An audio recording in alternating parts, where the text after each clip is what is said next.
Hi,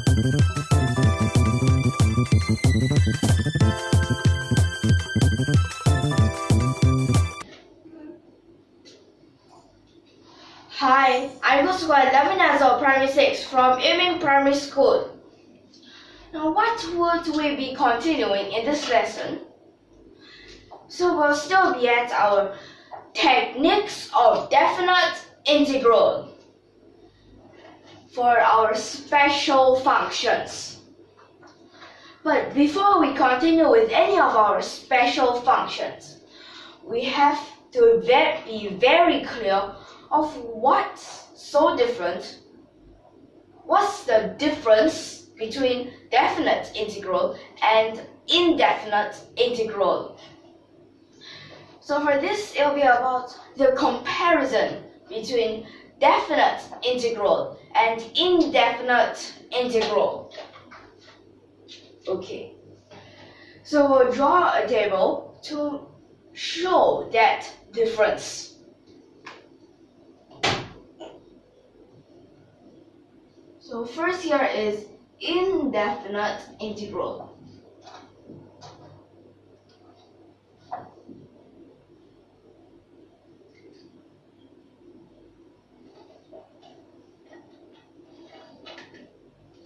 Then definite integral.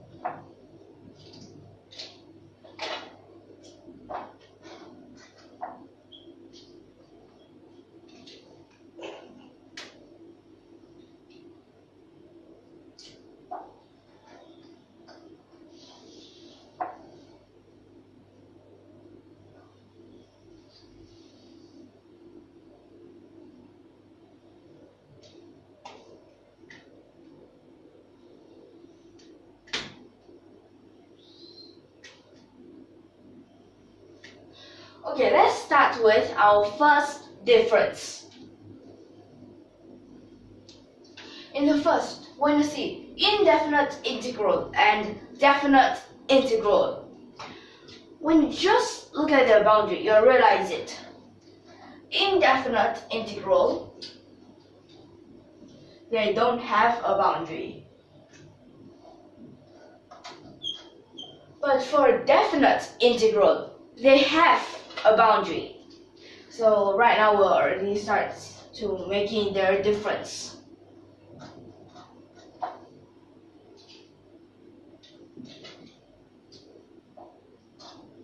What's so special about this having a boundary? So having a boundary, we have two different cases again. So the first case is that this type of integration is a proper integration. Now a proper integration, it is that you can straight away solve it. You don't need anything else. Now for this proper integration, like for example, in the indefinite integration, you already solved it. Then you just need to sub in its boundary.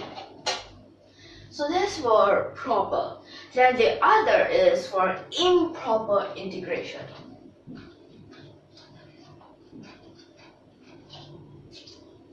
Then this improper integration, you can't straight away solve it. But then there are two more cases.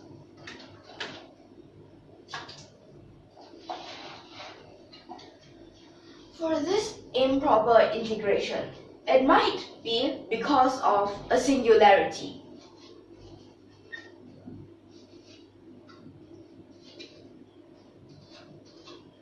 Or it might be because of having an infinity. It is with an infinity. Now let's take a look at these different cases. So with a singularity, it's like when you sub in the boundaries into this integrand, then you realize there's an infinity. That means you can't straight away integrate and sub them in. There's singularity, but we need different examples. We need different examples to show that. So singularity, for example, for this ln x dx, Now for this boundary, we can, for example, put 0 all the way to 1. Okay, let's look. When you put in 0 into the ln 0, it's a negative infinity. So there's already a singularity. So when you just put in 1, ln 1 is just a 0. So this is one of the examples. Then you have different types of examples. For example, like this. At first, this 1 over x, we can say its boundaries like from 0 to 3. But then when you sub in a 0 into this 1 over x, it becomes an infinity. When it becomes infinity, there's already the singularity. So this is another example.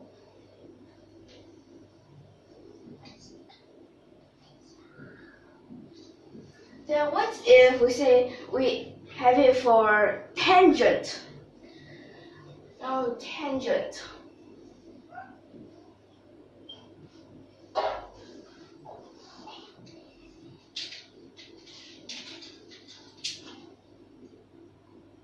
This graph looks something like this, but except that it just keeps having like copies of it, like this. So what if we say it is from 0 all the way to half pi? Now at this part, half pi.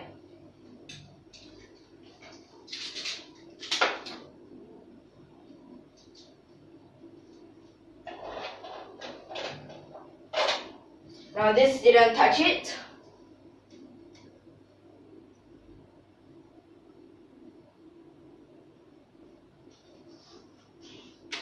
Like this. So one go positive infinity, then another is the negative infinity. So at this half pi, you can see it goes to all the way up to infinity. So there is another singularity. So this is another example of it. Then what if we say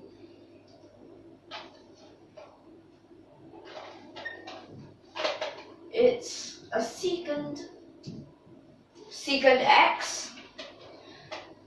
So for this secant, so that is the 1 over cosine. 1 over cosine. Maybe from 0 to half pi.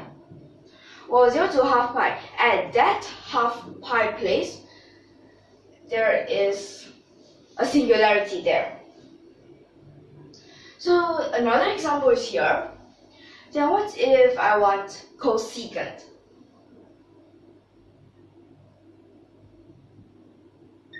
Cosecant, be careful. This is 1 over sine. 1 over sine.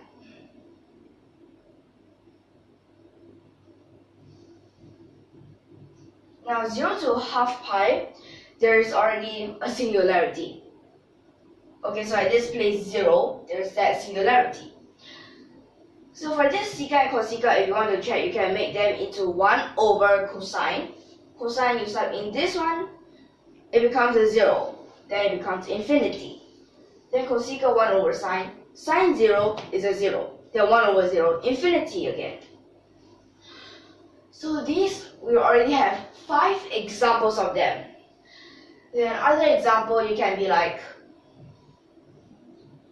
ln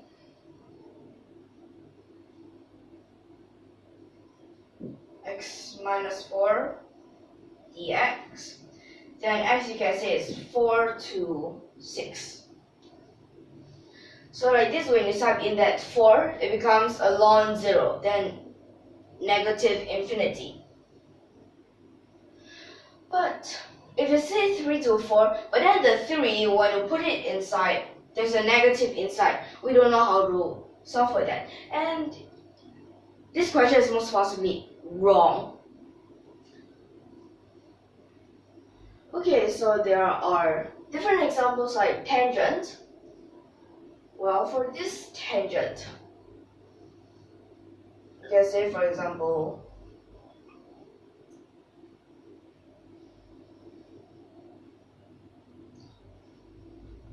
like what if you already have x over 2? If you already have an x over 2, then maybe just 0 to pi. Now when you type in the pi, and there's a dx. When you type in that pi over 2, nope, singularity. So we can make many different examples out of them, especially for this part. Okay. Now with an infinity, it's like just with an infinity in its boundary. With an infinity in its boundary, just like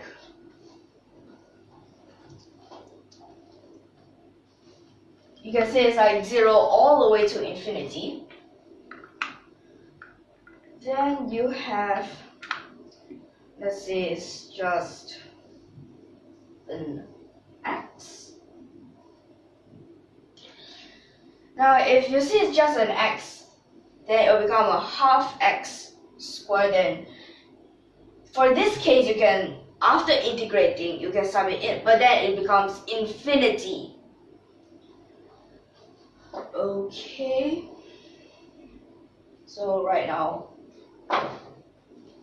we have singularity and with an infinity. Now let me just extend this part. Okay.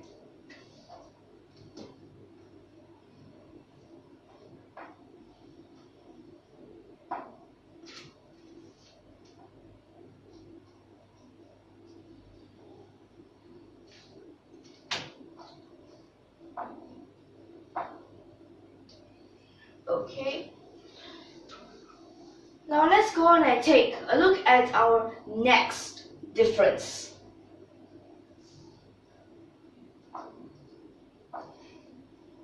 For our second difference, when you look at indefinite integral and definite integral and you try to solve it, you might realize for indefinite integral, some questions you can integrate, but others, well, other questions, no, you can't. So some can integrate and others cannot. Then how about definite integral? What's so special about this? Well, we know that we have that specific boundary.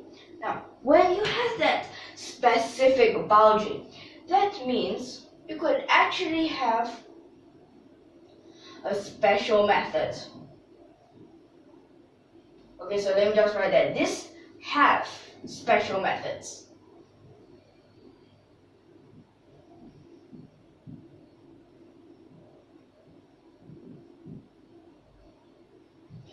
So let me just tell you what these special methods they might be. So the first special method is for our special functions. For these different special methods for different types of questions, it depends. It depends on their boundary, their integrand. You have to be careful of what it is. For different types of questions, you have to use different types of these methods. So the first I've written out here is the special functions. Now, special functions that we're learning right now, for example, is our gamma function. Now, gamma function, you have to be careful. The boundary is from 0 all the way to infinity. And inside that integrand, you must have the exponential, an e to the power of, and it must be a negative. Then you can say it's x. Then in front is just an index function. Okay, so that gamma, then beta. gamma function, beta function. Beta function, you have to be careful, the boundary is from 0 to 1. Okay, and inside is an x to the power. Okay, so that's an index function. Then inside that bracket, 1 minus x, then another power. These functions, so these are just for example. We still have many other special functions that we have not learned, and we'll learn them in the future. Okay, so these are the special functions. Then other than these special functions, now let's think definite integral or the other methods. So I can tell you that sometimes from a single integral, we might not be able to solve it, but we can change it into the double integral.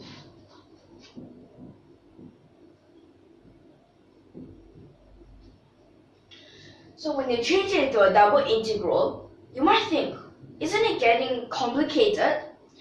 But sometimes you change it into double integral from, like, let's say for example it's a Cartesian coordinate. You change it into polar coordinate, then suddenly you can solve it. Okay, so suddenly when you solve it, it's actually helpful when you change it into double integral and using another type of coordinate system. Okay, so this is for the double integral. Then we also have other types of methods. So right now I can tell you some of them right now. For example,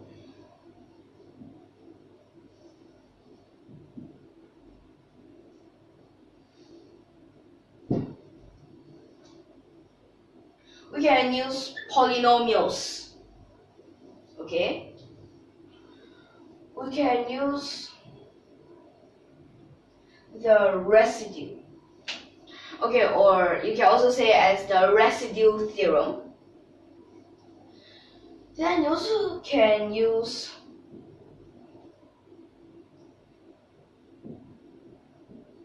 transformation. So we'll learn these different types of methods in the future.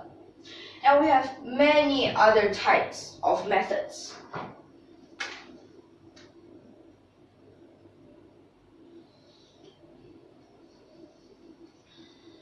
Okay, so right now, these special methods, for these first two, the double integral, we've actually used it before.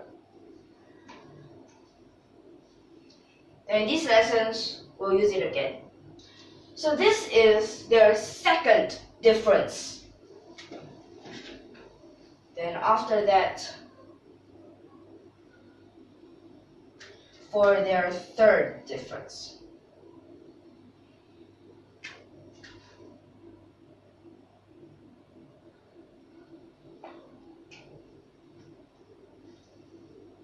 Now the third difference, let's think about this. This is at first when you see the question.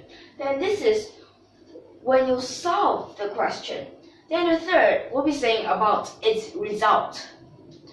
So right now, when you integrate these indefinite integrals, what do you realize about their results?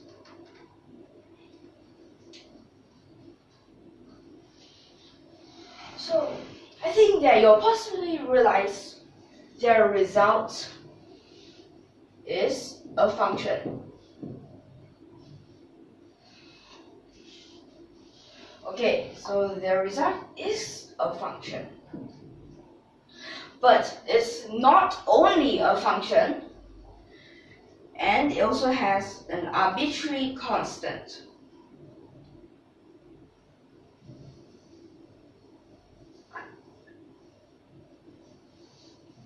And we call this arbitrary constant C. Okay, so let me just separate these.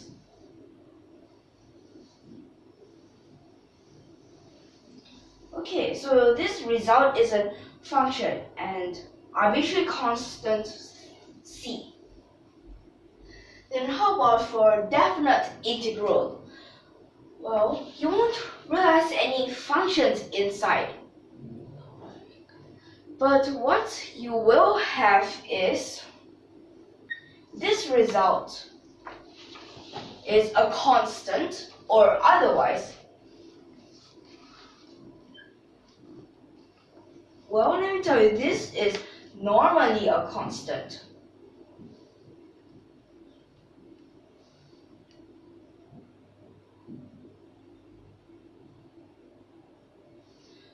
If it's not a constant, then it would become an infinity. Okay, so right now for these, we have these three differences. And for these three differences, we'll use examples to show us that these really are their differences. And if you like to know one more of our special method, I can tell you what's that.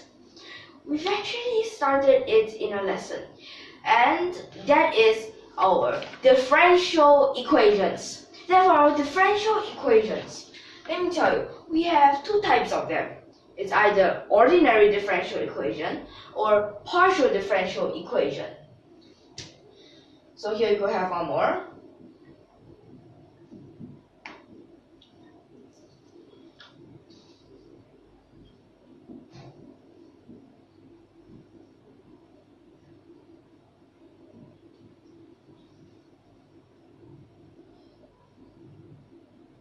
Okay. So let me just extend these signs a little bit. So I'll just erase these right now. Let's take a look at our second example. Now it also has three parts. The first part is still an indefinite integral. Then the other two parts are the definite integral. But I also realize those two also have a difference in their boundary. The first definite integral, it says all the way until 123 pi. But then the last, it says all the way until infinity. Let's see whether that would make a difference.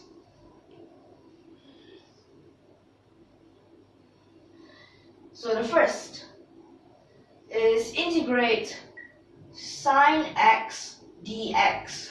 Now this sine x dx, the best way, well, actually you can just straight away integrate. So it just becomes a negative cosine x plus a constant. So at this part, okay, it's still a function and this arbitrary constant c. Then how about for our definite integral? 0 to 123 pi, then you have sine x dx. Now, let me just tell you one more thing. This is a proper integration. Proper integration, most of the time, we just use substitution. Well, what do I mean by substitution? Well, that is just subbing in their boundaries. Okay, so that means you just use this negative cosine x. Then you start from 0 to 123 pi.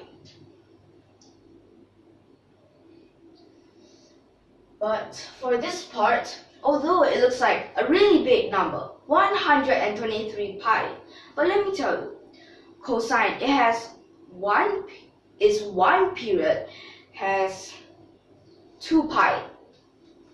So when it has 2 pi, that means every 2 pi, you just ignore that. Okay, since like 0 to pi and pi to 2 pi, they just cancel out. Okay, so that means here is cosine 123 pi is just equal to cosine pi, and cosine pi will be equal to a -1. Then the negative negative 1 becomes a positive 1. Then another negative for this becomes a 1 plus 1, and that's a 2. Okay, now this is that second integration. And then after that, the third, 0 all the way to infinity. 0 all the way to infinity. Then inside here is sine x dx. And then you can just try to straight away sum in, but then let's first check. Could we straight away write it like this? Well, I'm not sure. So let's see. Sine infinity, well, I am not so sure about that. But sine 0 is a 0. So let's try to use this substitution. But then I'll see a problem here. There's a negative cosine infinity. Now, negative cosine infinity. As this, I mean infinity, it keeps changing. We don't know which number is it. It's not fixed. So that means negative cosine infinity is not fixed. So that makes, because there it might be, its range is from negative 1 all the way to 1. It's any number in between that. I don't know which number it really is. So this do not exist, since we don't know what is that number. So see, for these, sometimes you can't use that special method. But this result normally is a constant, or just like a fixed number. Okay, let me just say, like for example this 2, a fixed number. And our first example, they're also fixed numbers. Okay, so this constant saying about fixed number. And proper integration, sometimes improper, we also just straight away use our substitution. Okay, we just start in that boundary. Okay. And this, for indefinite integral, you realize all these, they're just functions with this arbitrary constant c. Okay, and I hope that you all can understand. So I think I can end this lesson here. Okay, so we'll see you in the next lesson. And if you like our videos, don't forget to subscribe to our channel. And last but not least, thank you for your watching.